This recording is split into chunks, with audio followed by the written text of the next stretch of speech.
How are you guys? Thank you. Okay. Oh, good. Thank you. Good night, everyone.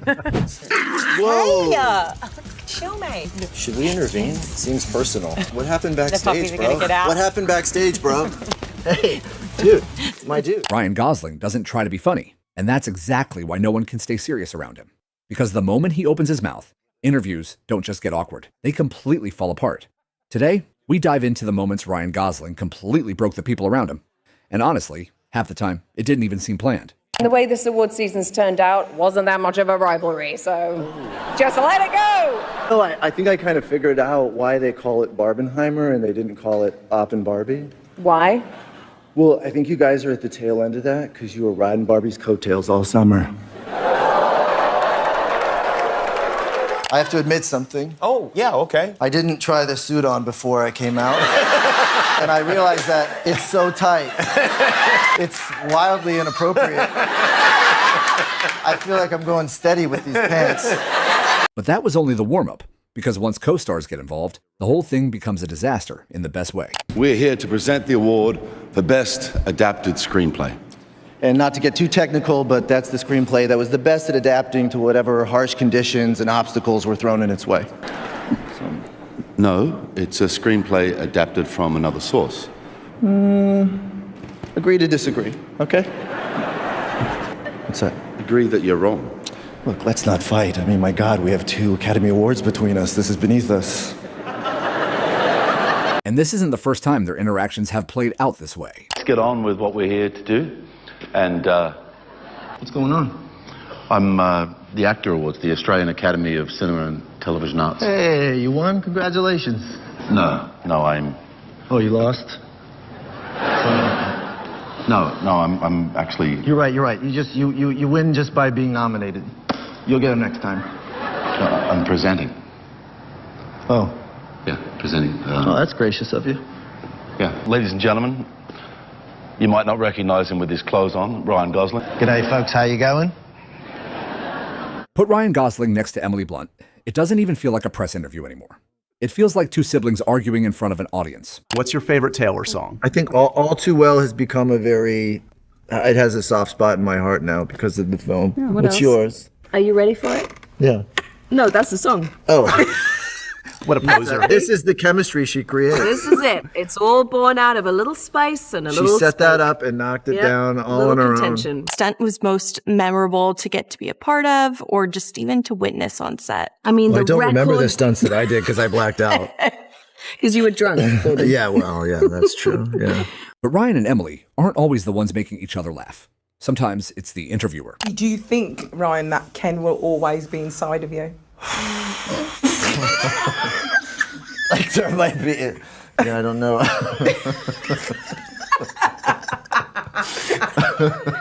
It's Ken inside of me. Always. Yeah. I don't know. Always. How are you guys? Thank you. Okay, good. Thank you. How are you? Thank you. My pleasure. And that's all for today. Good night, everyone. He lets the moment breathe and somehow makes it even funnier. But not every co-star he jokes about is even real. A lot of help from your friend, your co-star in the film, Rocky. It's a puppet. What was it like to work with him? Well, he's a diva. Very high maintenance. Sci Factor, Chronicles of the Paranormal. With Dan Aykroyd. With Dan Aykroyd. And you played a teenager who was basically accosted by, abducted? Abducted by aliens. Gotcha. Yeah. Should we watch the clip? Yeah.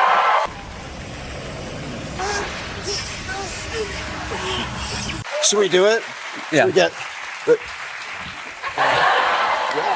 And another crowd favorite moment happened at an award show with Brad Pitt right beside him. Hi, Ryan.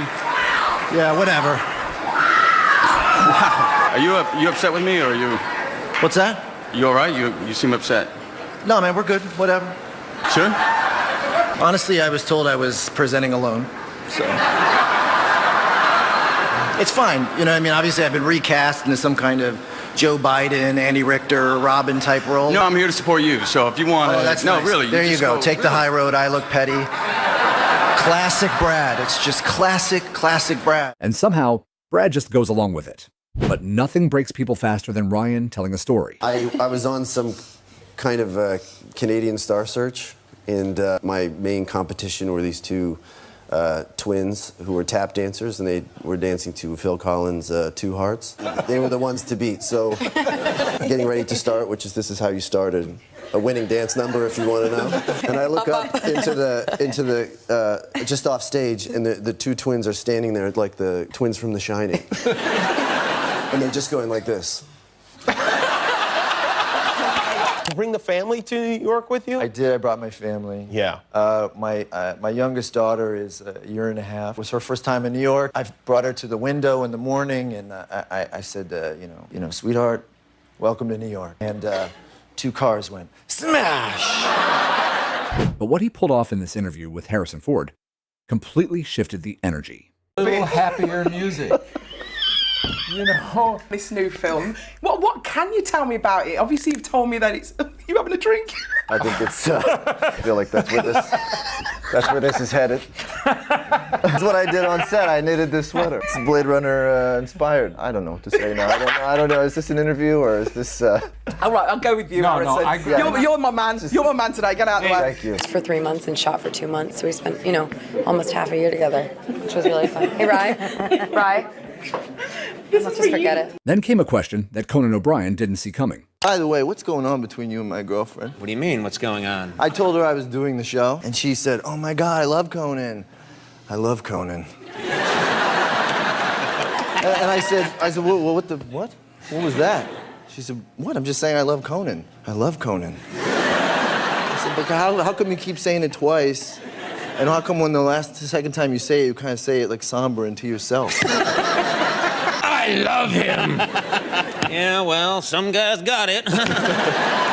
Ken Schuette, you got Ken Scott, you know, Ken Kingsley, Ken Simu, there's Alan, Michael Cera. And how are they Ken? They're just, you know, they're Kenning all over the place. They're Kenning all over each other.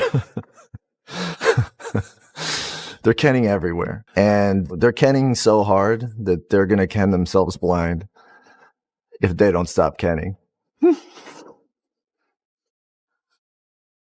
What started as a simple story about his uncle quickly spiraled into something unexpected. Was your uncle living with you? Yes. I walked into the room once and he was bedazzling a sequined white jumpsuit. And he said that he was going to be Elvis for a little while. And, you know, would I like to help? So I became his head of security. And he got my whole family in on the act. My mother was a backup singer. And honestly, it was one of the greatest performances I've ever seen.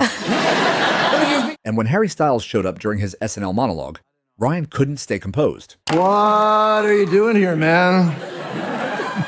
Well, I'm hosting next week, and it's been a while, so I just wanted to watch, get a feel for it. Yeah, that's so professional. That's awesome. You're here. I just wish someone would have told me. That's, anyway, welcome.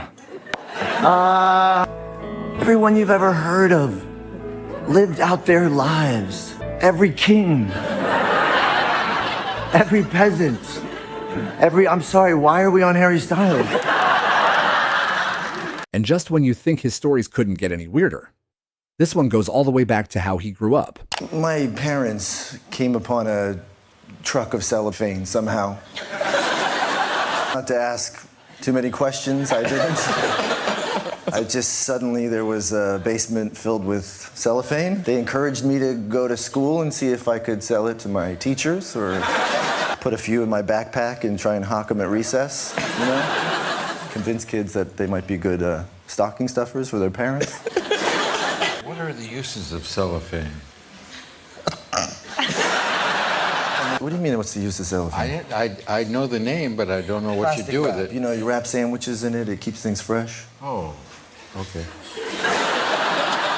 But not all of his stories stay on the ground. Some of them go up in the air. Let's talk about you learning how to fly. Did you get your license? Oh, no. No. Oh, no. How far did you get? Not very far at all. If I'm honest, I thought you always hear about celebrities flying, so I thought, how hard could it be? One of my first few lessons, we flew over my house and I waved to my kids. And I thought I could get used to this. Then he said, let's put it into a stall. And I thought, oh no, let's land. And I'll spend my time learning other things. The Nanaimo bars. Yeah. And tea cakes. Where's the tea? Not here right now. This is not a controlled experiment. Is it supposed to go with tea? Is that part of its charm? Yeah. I mean, it seems like it's pretty vital to the tea cake. It's just a cake. But this next story, his mom might not love that he told this one. I don't want to out my mom like this. I will tell a funny story about that picture, though. My mom was convinced that year by her friend that beehives were going to be all the rage. And if you didn't have a beehive, you'd feel embarrassed. And it turned out to be the opposite. And my mom sat in front of Rachel Weisz, and her hair was so high that Rachel had to keep... I want to get into the movie in just a bit, but first, I understand the girl-to-boy ratio in your house is now 3-to-1. How's that going? It's heaven. It's like walking through a field of flowers every day. I live with angels. It's a ray of sunshine in a dark time, honestly, because with Russell, it's sad. It's sad that we've turned out this way. You know? And then came a moment so strange. Even Ryan didn't know how to react. You know what's even weirder? What? There's a lady in New Zealand that makes dish towels with your face on them. And I'm going to show you one because I want you to know it exists. 3 Ryan Goslings on a dish towel. Would you wash dishes with your own face?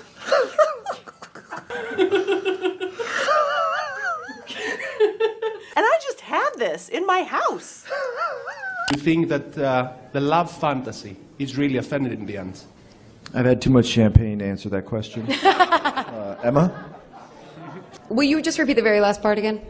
Please? I'm sorry. Yeah, it's basically how our modern era Yeah. has shaped what we consider a love fantasy today. I don't know that I can speak to the entirety of the modern era right now. But by next week, I'm going to have a solid answer for you with footnotes and references. Then there's his dog, George, who didn't act like a dog at all. There was something about George where I think he felt like being a dog was beneath him. If you wanted him even to sit down, you had to sort of convince him it was in his best interest. You know? You're like, look, we're going to be in this car for about 3 hours, so if you want to sit down, you might be more comfortable that way, and then he might consider it. One time we were all in an outdoor restaurant, and he was sort of sitting on the pavement looking forlorn down the street, and someone got up to go to the restroom, and he just, I guess, had enough, and he just got up onto their seat and sat down at the table like a gentleman and looked around the table like, yeah, that's right. This feels about right. More like this it for makes me. more sense. Yeah. We had an amazing opportunity to talk to an astronaut on the space station. That's cool. Yes. You spoke the video chat thing, or? Yes. Yeah. Yeah. How did that go? Drew Fustel. Oh, you had his name tattooed on your body? I just... Oh, you wrote it with it. I wrote it, but I didn't want to get it wrong. It was very...